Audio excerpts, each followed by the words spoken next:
Take two. Let's see if Mr. Gilbert. Yes, he does. He has his microphone unmuted. Boys and girls, be sure whenever you're shooting a video and sending to me, don't mute your microphone like I just did. All right, let's go ahead and let's try this again. So today, it's Monday. It's April 13th, and we're going to be reading The Cupcake Queen. Now, I love sweets. Do you love sweets? I just had so much food myself, and I love a good cupcake. Actually, Sarah, my wife, has been baking sweets all week. Her and Jovi have been making cupcakes, cakes, and muffins um, since we've been home, and man, are they ever good. So let's take a look at the prompt that we're going to be answering today. I actually already have the topic sentence down with my prompt because I already shot this video more than once because I had my microphone muted. Now, of course, you can have a different topic sentence and prompt, or sorry, your prompt's going to be the same as mine, but your topic sentence may be different. Let's re-highlight this so you can see. The prompt that we're going to be answering today is, how did Taylor Moxie become successful? Now, you should have already read this last week, I believe last Wednesday or maybe Thursday. Mr. Scott read this in ELA with you. Some high quality H2O. And you're going to be answering this question. So we're going to talk about Taylor Moxie and how she became successful. As you're reading, you want to have a highlighter, a pencil, a pen, something with you that you can mark up the text. We're going to be doing a 3-bullet plan today because we're going to be writing an argument. So we're going to come up with 3 different ways that Taylor Moxie became successful at selling cupcakes, is what I said for my topic sentence. I'll actually just read you my topic sentence right now. It's Taylor Moxie became very successful at selling cupcakes. So I took the prompt and I just added a cupcake kit to it because, again, we know that she was selling cupcakes based off of what you read last week. So, again, thinking about how she became successful as you read, I want text evidence, guys. All right, right from the text. Make sure that you're actually planning. Don't just highlight it, write it down. Let's read Taylor Moxie, the Cupcake Queen. So, kids in business, read all about young chefs and how they have achieved sweet success. The Cupcake Queen. Running a baking business can be a lot of fun. Just ask Taylor Moxie. She's a successful pastry chef from Miami, Florida, and she's only 8 years old. Rising to the challenge. Taylor's pastry business didn't start with flour or frosting. It started with a doll. While shopping one weekend, Taylor asked her parents to buy her a doll. Rather than giving Taylor the money to purchase the doll, Taylor's father encouraged her to earn the money for herself.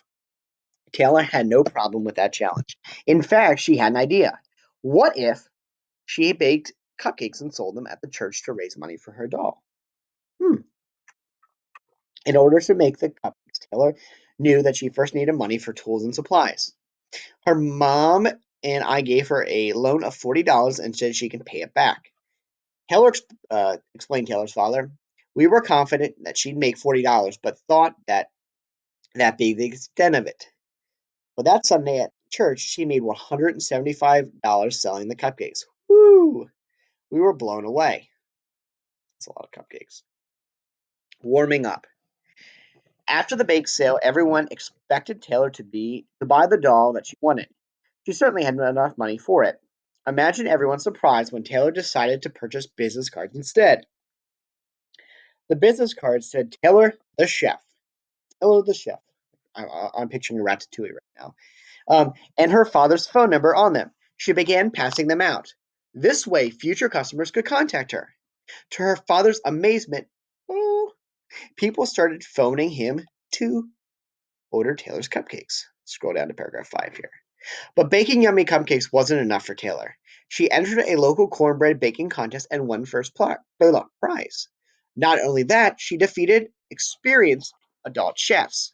One of them, a well-known chef in Miami, didn't know the contest winner was a child until Taylor showed up at his restaurant a couple days later. Soon after the contest, Taylor became a local star. Suddenly, everyone wanted to know about and try Taylor's scrumptious treats. Even large companies began buying her delicious baked goods. Taylor's pastry business had begun. And there's a picture of Taylor Moxie, the cornbread contest winner. Sweet rewards. Of course, being 8 years old has its own demands. Having a successful, thriving business doesn't get Taylor out of going to school or doing homework. She also likes to participate in other activities. As a result, Taylor must carefully manage her time. For example, instead of going out to play at a friend's house or watching TV after school, Taylor might have to bake a batch of cupcakes for a customer. Because she has dance lessons on some days, she needs to get her baking done on time so she isn't late for class. Here's Taylor's cupcakes and a lovely picture of Taylor. Taylor doesn't mind these sacrifices, though. Baking may take time and be hard work, but Taylor sees it as fun. I think baking is mostly my passion, she says. You get to take your recipes and different people's recipes and add different things to them. Taylor's father says that no matter how busy she is, Taylor always remembers to include a special ingredient in her cupcakes. Everyone say it. Oh, it's love. The cupcakes are made with love. Taylor isn't creative just in the kitchen, though. She also decorates the boxes her baked goods are packaged in. Taylor uses markers, stickers, and other kinds of decorations to make sure each box looks special for her customers. People love the extra touch Taylor gives to her products. Of course, they're amazing. So far, Taylor has earned thousands of dollars selling cupcakes. But she doesn't keep all of the profits. This is why she's awesome. Part of her money is donated to help people with dyslexia, a learning disorder that her father has. Dyslexia makes it difficult for people to read, write, and spell. Taylor wants others to learn about the condition. A recipe for the future. Taylor wants to devote her life to baking. She may be working out of her parents' kitchen right now, but she has bigger dreams. Someday, she hopes to open her own bakery. If anyone can achieve success, it's Taylor Moxie. Okay, friends. So, now that we've read that, I want you to go back through and I want you to highlight three pieces of evidence that explain how Taylor Moxie became successful. So right now I'm going to give you a few minutes to go back and explain this and highlight those.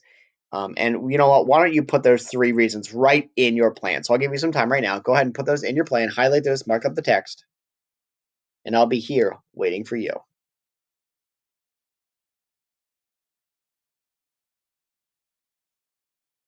Hello? Mr. Scott? Yes. Yes. They're writing their work right now. They're adding to are you adding text evidence? They're adding text evidence. Uh-huh. Uh-huh. Okay. All right. I'll tell them that you check. Mr. Scott says he's checking for evidence from the text. Okay. All right. Okay. Okay. Bye bye then. Bye. Scott. He's checking for text evidence. Our little secret.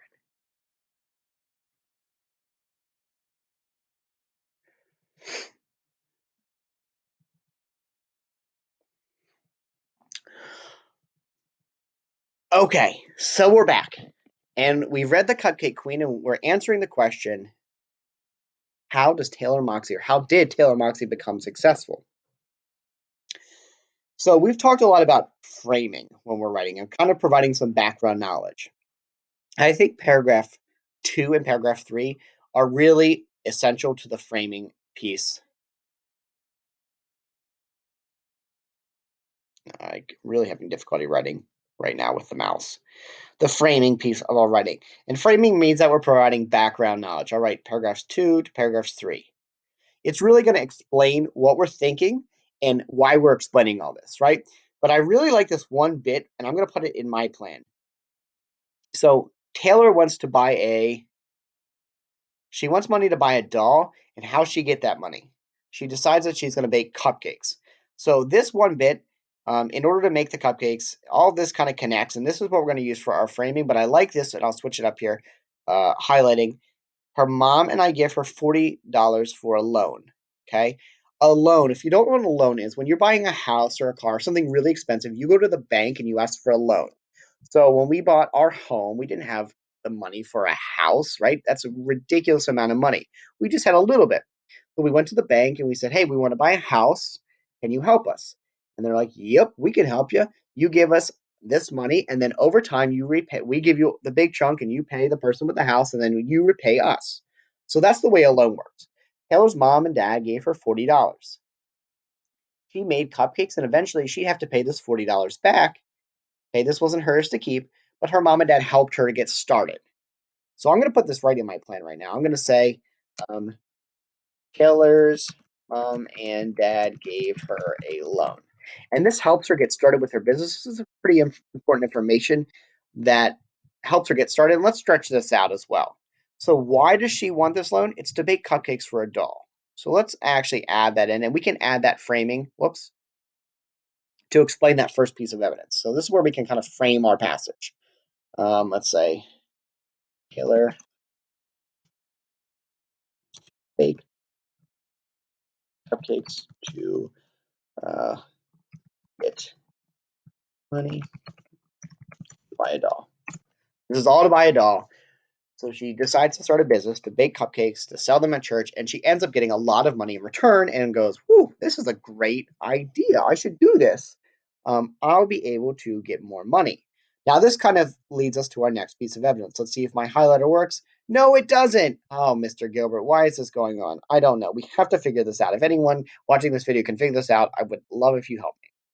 Now, if we come down here to the next paragraph 4, I'm going to find my second piece of evidence in here. Let's switch over to red. Paragraph 3, paragraph 4 to paragraph 5 are where I'm going to find my next piece of evidence. And I'm going to pull out this bit right here. Taylor decides to purchase business cards. Okay, let's actually add that to our plan.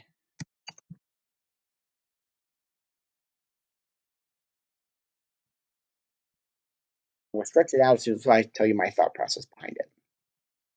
Now, if you don't know what a business card is a piece of paper. It's a really thin piece of paper, almost like a credit card, and has usually a picture and your name and phone number, and email, how you get in contact. So the purpose behind a business card is to generate more business. Now, if you don't know that I have a DJ business on the side, I DJ weddings. So when I'm DJing a wedding, oftentimes brides and grooms will come up to me when they see I'm doing a good job and they're asking me my name or my phone number or my email so they can contact me later about maybe DJing their wedding. And oftentimes I have a business card on the table that I'll grab and hand to them and say, hey, give me a call later. Taylor did the same thing because she's a good businesswoman and she knows how to become successful. Hear that? Successful? So we're going to tie this back to her becoming successful because she's doing something called advertising right now. Taylor is selling cupcakes and she's providing information on how you get in touch with her to buy more cupcakes. So I'm actually going to add that, and that's going to be how I'm going to stretch out this piece of evidence. So I'm going to say she's advertising, and she's doing it with her dad's phone number, advertising, selling cupcakes with her dad's phone number. So instead of, again, buying that doll that she originally wanted, she takes that money, she basically reinvested into her business. She could have bought a doll, but she says, you know what? I could get so much more money than just what I wanted for the doll. Let's buy business cards and get a whole lot more money and make more cupcakes. Okay. Let's go down to detail number 3. Let's go back into our text here, and I know it's gonna do this wonky thing where it moves with us, but that's okay. I'm gonna try to keep it so you can see just what I want here and not make the text kind of wonky. I like this right here. I'm putting number 3. Excuse me. I'm out of water. Over here. She enters a local corn breaking. Let's say that together. She enters a local cornbread baking contest. And she wins first prize. I'm going to add that in and I'm going to explain my rationale in just a second. So I'm going to say enters cornbread. I believe that's hyphenated. Is it not in text? They hyphenated that. I've never seen that like that. No, it's not. Cornbread baking contest. And then I'm going to say,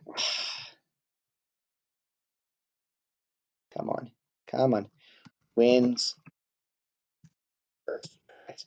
Now, why am I adding this into my plan? Because I'm talking about how Taylor Moxie becomes successful. Well, in this case, she enters a contest with adults. She wins the prize, and then if we scroll down here without making too much of a mess with our highlighting, um, she goes up against a well-known chef in Miami who doesn't even know that she's a child until she shows up at the restaurant a few days later. This is gonna this is gonna help her become successful, right? Because this chef now can promote Taylor. Taylor now beat an adult chef with her cupcakes. So let's even add that little wins first prize against adult chef. We can really stretch this out and say, well, she beat an adult chef. Um, this is going to help her become successful as she becomes a baker, yada, yada, yada. All right. So, once again, I want you to make sure that, first off, you're not copying directly off me. Second off, make sure you're writing a plan, a detailed plan, just like mine, right? Three details to answer the prompt, and then some supporting details under each one. If you have any questions, please shoot me a text or an email. Once again, the prompt, how did Taylor and Moxie become successful? I'm not going to add this piece right here. I'm not going to add this in Seesaw. I'm just going to add the actual writing piece. Make sure you write and submit. Don't just highlight and submit, write and submit, because I want to actually see your writing on paper. Okay, friends, hope to hear from you soon. Have a great weekend, and we'll see you Monday.